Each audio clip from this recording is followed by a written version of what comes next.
काली music न टोली मदना।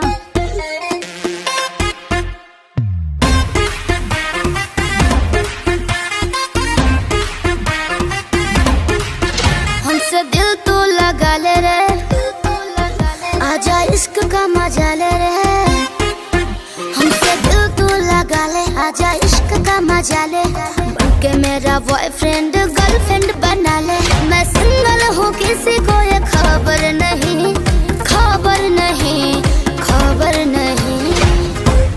समझे समझे समझे। वो मोबाइल न बना जिसका कवर नहीं, वो मोबाइल न बना जिसका कवर नहीं। ऐसी लड़की नहीं जिसका लवर नहीं। वो मोबाइल न बना जिसका कवर नहीं।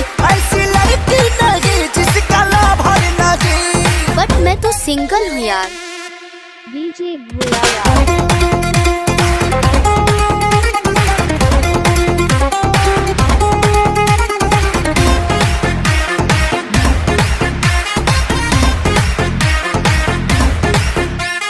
अब तक कुंवारी हूँ मैं, प्योर नारी हूँ, मुझको तो किसी ने न छुआ है।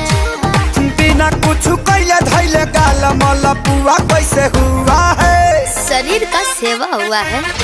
अब तक कुंवारी हूँ मैं, प्योर नारी हूँ, मुझको तो किसी ने न छुआ है। बिना कुछ कैले धैले गाल मलपुआ कैसे हुआ है? मैं किसी से फंस जाऊँ इतनी आबर नहीं, आबर नहीं, आबर नहीं। अरे पट जाना यार। न टोली मदना। वो मोबाइल न बना जिसका कवर नहीं, वो मोबाइल न बना जिसका कवर नहीं। ऐसी लड़की नहीं जिसका लवर नहीं। वो मोबाइल न बना जिसका कवर नहीं। ऐसी लड़की नहीं जिसका लवर नहीं। अरे हम हैं हम।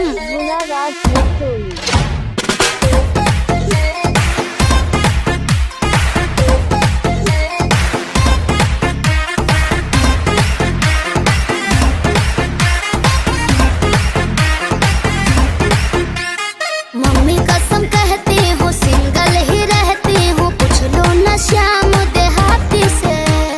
सब कुछ पता बावे हमारा विवेकवा संघाती से।